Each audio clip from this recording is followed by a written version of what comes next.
നമസ്കാരം. ഇപ്പോൾ MDMA എന്ന് പറയുന്ന ആ ഒരു ലഹരി, മാരക ലഹരി പദാർത്ഥം കേരളത്തെ കാർന്ന് തിന്നുകൊണ്ടിരിക്കുകയാണ്. തീർച്ചയായിട്ടും ഒത്തിരി ക്രൂരകൃത്യങ്ങളും കൊലപാതകങ്ങളും നടന്നുകൊണ്ടിരിക്കുന്ന ഈ ഒരു കേരളത്തിൻ്റെ സഞ്ചാരത്തെക്കുറിച്ച് നമസ്കാരം. ഈ MDMA സമൂഹത്തിൽ ഉണ്ടാക്കുന്ന മുറിവിനെ കുറിച്ച് എന്താണ് പറയാനുള്ളത്? MDMA സമൂഹത്തിൽ ഉണ്ടാക്കുന്ന മുറിവിനെ കുറിച്ച് നമ്മൾ പ്രത്യേകിച്ച് പറഞ്ഞിട്ട് ഒരു കാര്യമില്ലാത്ത രീതിയിലേക്ക് കൈവിട്ടുപോയി. നമ്മുടെ നാടിന് കൈവിട്ടു പോയൊരവസ്ഥയിലാണ് നിൽക്കുന്നത്. കൊച്ചു കുട്ടികൾ വരെ, സ്കൂളിൽ പഠിക്കുന്ന 10ാം ക്ലാസ്സിൽ താഴെയുള്ള കുട്ടികൾ പോലും ഇത്തരത്തിലുള്ള MDMA വിൽപ്പന നടത്തുന്ന സാഹചര്യത്തിലേക്ക് കേരളം എത്തിച്ചേർന്നിരിക്കുകയാണ്.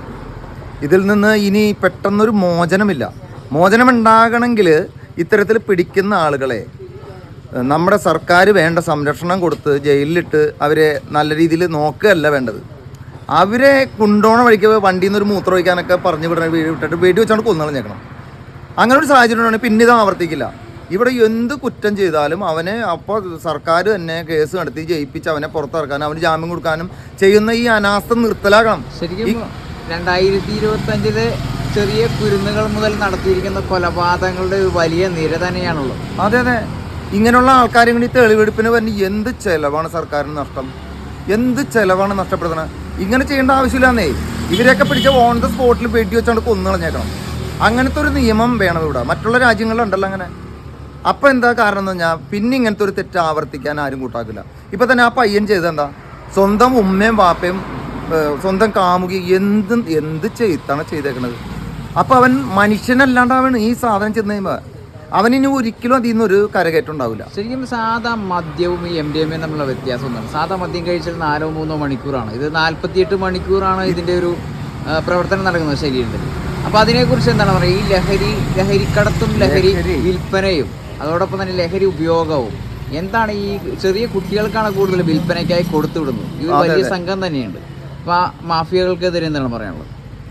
മാഫിയകൾക്ക് എതിരെ പറഞ്ഞിട്ട് എന്താ കാര്യം? സർക്കാർ തന്നെ മദ്യം പ്രോത്സാഹിപ്പിക്കുകയും ഒരു വശത്തൂടെ മദ്യനിരോധനത്തിന് വേണ്ടി എല്ലാ കാര്യങ്ങളും ചെയ്യുന്ന സർക്കാരാണ് നമ്മുടെ ഇവിടെ ഉള്ളത്. ശരിക്കും മദ്യശാലകളിൽ മദ്യം കൊടുത്തതിന് ശേഷം തൊട്ടപ്പുറം തന്നെ പോലീസുകാർ പിടിക്കുമ്പോൾ അവന്റെ കയ്യിൽ നിന്ന് 1000 രൂപയും 500 രൂപയൊക്കെ ആയിട്ട് പിടിക്കപ്പെടുന്ന ഒരു സിറ്റുവേഷൻ നമ്മൾ കണ്ടിട്ടുണ്ട്.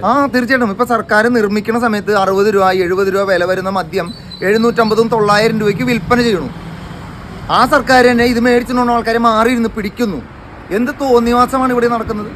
ഇതൊന്നും ചോദിക്കാനും പറയാനും ഇവിടെ ആരുമില്ല. ശരിക്കും കേരളം ഒരു ഭ്രാന്താലയമാണെന്ന് പറയാനുള്ള കാരണം ഇത് തന്നെ. ഇതിന്റെ അപ്പുറത്തേക്കാണ് ഇനി പോയിക്കൊണ്ടിരിക്കുന്നത്. ഇപ്പൊ എല്ലാ വിധത്തിലും നമ്മുടെ സാംസ്കാരികപരമായിട്ടുള്ള ബന്ധങ്ങൾക്ക് മൂല്യമില്ലാത്ത രീതിയിലേക്ക് ഇവിടുത്തെ സംസ്കാരം പോയിക്കൊണ്ടിരിക്കുകയാണ്. കൊച്ചു കുട്ടികൾ പോലും പ്രണയവും ലൈംഗികതയും ഇതിന്റെ എല്ലാം പുറകെയാണ്. നമ്മളൊന്ന് ചിന്തിച്ചാൽ മതി.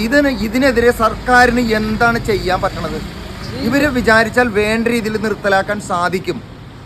ശരിക്കും ക്രിമിനലുകളെ വളർത്തുന്ന രീതിയിലാണ് ഇപ്പോൾ ഓരോ പോക്കും കണ്ടാൽ നമുക്ക് മനസ്സിലാക്കാൻ സാധിക്കുന്നത്. തീർച്ചയായിട്ടും. ഒരു ക്രൈം ചെയ്താൽ, ഒരു കുഞ്ഞുകുട്ടി ഇത് കാണുകയാണ്, മുതിർന്ന ആൾ ഒരു ക്രൈം ചെയ്താൽ അദ്ദേഹത്തെ ജീവിതകാലം മുഴുവൻ പ്രൊട്ടക്ഷൻ കൊടുത്തിരിക്കുകയാണ്. ഈ ഒരു സംഭവം കണ്ടു കഴിഞ്ഞതിന് ശേഷം വളർന്നു വരുന്ന ചെറിയ തോതിലുള്ള കുറ്റങ്ങൾ ചെയ്യുന്ന കുട്ടികൾ വലിയ ക്രൈം ചെയ്യാൻ ഉദ്ദേശം ഉണ്ടാവും. അവർ വീണ്ടും ഒരു വലിയ കൊലപാതകികളായി മാറും എന്നുള്ളതിന് യാതൊരു സംശയവും വേണ്ട, അല്ലേ?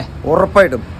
ഒരു കാര്യം കൂടി എടുത്ത് പറയാനുള്ളത്, ഇവിടുത്തെ ജനകീയ പോലീസ് സംവിധാനം നിർത്തലാക്കണം. കാരണം പോലീസിനെ ഒരു കൊച്ചു കുട്ടിക്ക് പോലും പേടിയില്ലാത്ത അവസ്ഥയിലേക്ക് ഈ ജനകീയ പോലീസ് സംവിധാനം എത്തിച്ച് നിർത്തിയിരിക്കുകയാണ്. ഈ കഴിഞ്ഞ ദിവസങ്ങൾ കണ്ടില്ല, ഒരു SI ഒരു സ്കൂൾ വിദ്യാർത്ഥി കഴുത്തിന് പിടിച്ച് തള്ളിയിട്ട് ഒരു അപകടം ഉണ്ടായത്. അപ്പോൾ അത്രത്തോളം നമ്മുടെയൊക്കെ കാലഘട്ടത്തിൽ ഒരു പോലീസുകാരനെ കണ്ടാൽ പോലും നമ്മൾ മുണ്ടഴിച്ച് ഇട്ട് വളരെ ബഹുമാനത്തോടെ പോകുന്ന ഒരു കാലഘട്ടം ഉണ്ടായിരുന്നു. ഇപ്പോൾ അതാണോ? അത് ഇത്തരത്തിലേക്ക് എത്തിക്കാനുള്ള പ്രധാന കാരണം ഈ ജനകീയ പോലീസ് സംവിധാനമാണ്. ഇത് മാറ്റിയാൽ മാത്രമേ പോലീസിന് ബഹുമാനിക്കാനും ഉള്ളിലൊരു പേടിയോടുകൂടി ഈ പുതിയ തലമുറ വളർന്നു വരികയുള്ളൂ. ഇത്രയാണ് എനിക്ക് പറയാനുള്ളത്. ശരിക്കും അവകാശങ്ങളും നിയമങ്ങളും പണം കൊടുത്ത് വാങ്ങിക്കുകയും അതോടൊപ്പം തന്നെ ഗുണ്ടായിസം കാണിച്ച് വാങ്ങിക്കുകയും ചെയ്യുന്ന ഒരു സിറ്റുവേഷനിലേക്കാണ് കടന്നു പോയിക്കൊണ്ടിരിക്കുന്നത്. ശരിക്കും കേരളം ഒരു വലിയ ഭ്രാന്താലയം തന്നെയാണല്ലേ? തീർച്ചയായിട്ടും. അതിന് ഒരു സംശയവുമില്ല.